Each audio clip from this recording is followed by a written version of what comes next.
Dito tayo sa block 8 natin na project. Yan bro, sa phase 3. Yan. Yan. Check natin to and then pabricate na natin yung gate. Ito yung gate na gagawin. Yan boss, ito naman yung block 20 ng just yung project natin. So yung tayo sa may kabit na yung installation book natin. Yan boss, block 24 naman tayo. No extension natin dito. Check na natin and then yung ating interior, block 24. Kabit na yung TV console natin dyan. Check natin. Block 24 tayo. Check natin yung ating extension. Yan no. May tinamaan dyan? Ano yun? Yero? Tinabuna na Ayan, magpapabricate sila ng nating 16mm pamparelya. Anong lapad? 1 meter boss. Tama lang yan. Putol lang kayo 1 meter. 80. Yan ayan na, kabit na yung ating TV console. Okay na. At UV board, floated, may ilaw pa yan dyan. Hintayin na natin yung ilaw na strip light. Meron pa dito. Ito, meron dito strip light. Yun meron na tayo. Strip light na lang yung kulang yan. Saka ayun, may pin light na.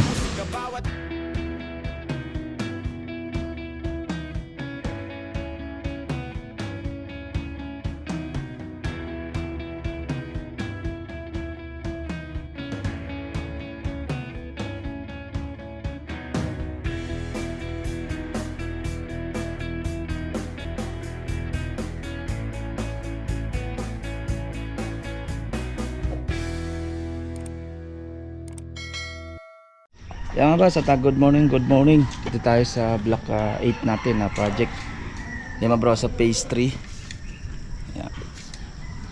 Yan, check natin to and then pabricate na natin yung gate. Ito yung gate na gagawin.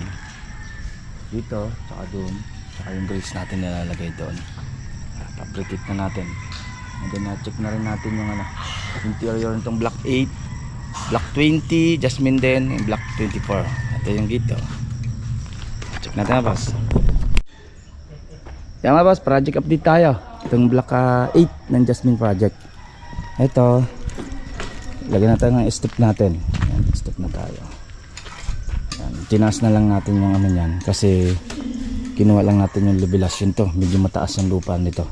Yan, hindi na natin pinasok yung step sa loob dito na sa labas para yung pinto niya sa loob pa sa labas ang sa loob ang pasok ng pinto niya. Yan, okay na to lahat.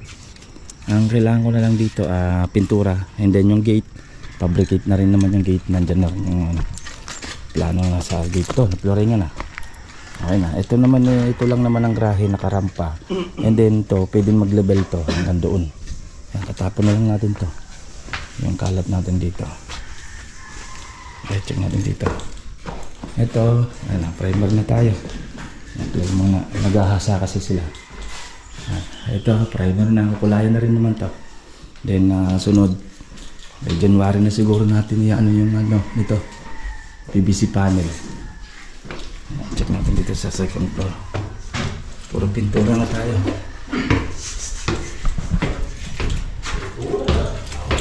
Pintura na tayo dito. Yan. Ito na tayo pintura. Ito, nakulayan na rin naman to. Nasa bedroom and then itong isang room. Kulaya na. Yan, ito na lang naman, mga handa. Okay. So, okay na rin naman tayo dito. PVC panel na rin naman yan. And then ito naman, aluminum lang. Yun natin dito, aluminum na pinto. CR.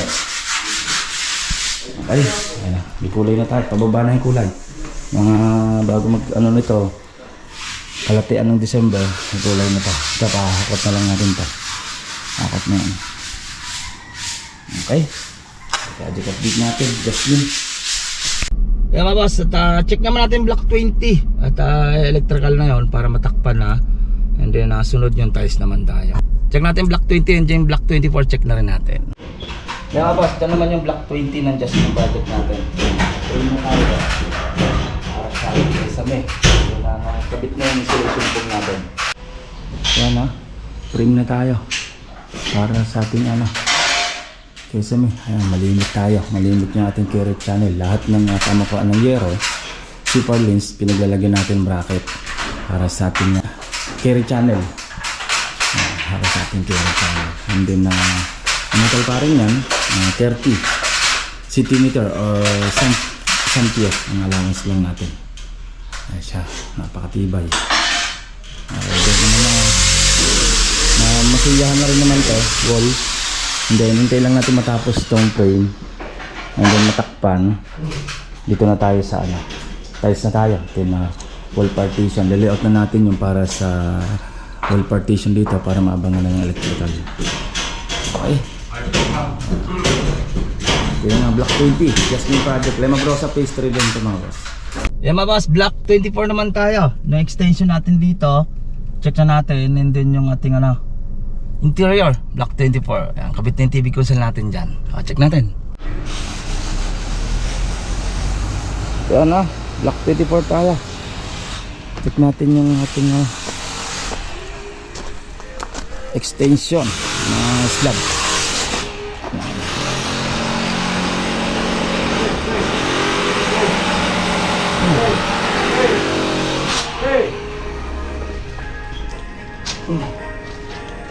Yan no. Start na tayo. Lalim no. May tinamaan dyan? Ano yun? Yero? Tinabuna na oh. Tambak pa pala yun ano. Yero pa. Dito. Ayan, dito yan sa kabila. Ayan oh. Bakbak din yan, yung nakasuburang harap. Ayan, nagpapabrikit sila ng nating 16mm pamparilya. Anong lapad? 1 meter boss. Ayan, tama lang yan. Putol lang kayo 1 meter 80. Wala ba? Wala dito yung tubo sa inyong isa na. Ay, nakakalamande. Solid yun. Nandun sa kanila yung isang baretang tubo. Kaya nga. Eto, taibin din pala to. Lapad ng nito. Ito nga ba? Gilid na oh. Bakod niya. Yan, poste tayo, poste. 5 poste. Yan. Dito meron. Lagyan tayo ng sariling poste dito. Yan oh. Ayan na. Kabit na yung ating TV console. Okay na. At UV board. Floated. May ilaw pa yan dyan. Hintayin na lang natin yung ilaw na strip light, meron pa dito. Ito, meron din itong strip light. Yan, meron pa rin yun ito. Ito, meron din ito sa ilalim. Ito, kulang pa naman ng varnish ito. Alin na lang muna. At bubugahan na lang, isang bugahan na lang. Ito naman, kakabitan na lang yan. May PVC na tayo. Dito, napahabol lang ng PVC itong kitchen. And then ito, sim lang din, meron pa yan dyan. Ito, meron pa. Iniintay na lang namin yung ilaw para matakpan to. Kasi yung dito dadaan yung supply ng strip light. Ito pala yung okay naman pala. Tinis ni Foreman. Walang damage itong kanyang kakabit sa siya. Okay, dito naman okay na rin naman tayo. Grout na lang naman ang kulang. And then ito nakabit na rin ng stillness na gagawin salamin. Yan, kabit na rin naman. And then ito, okay na rin naman. And then ito. Yun, no? Meron na tayo. Strip light na lang ng kulang yan. Saka, ayan, may pin light na. Pin light na. Ayan. Ganda lang ito. Parang nasa buwan ka. Ayan, kabit na yung PVC panel natin. Ayan, PVC panel para dito sa master bedroom. Okay. Preparasyon tayo para sa ating second floor na ginagawa dito. At nagpapabrikit yung iba. Hulugan na. Sinubaran na halo ng kabilang unit para ma-proper natin ng maayos yung sa atin.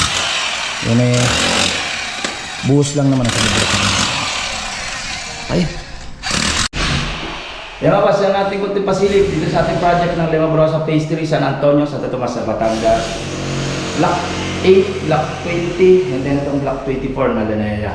Yan ang ating facility. Ingat-ingat tayo, boss. Next update ko, yung ibang project naman natin. Ingat-ingat tayo, bago.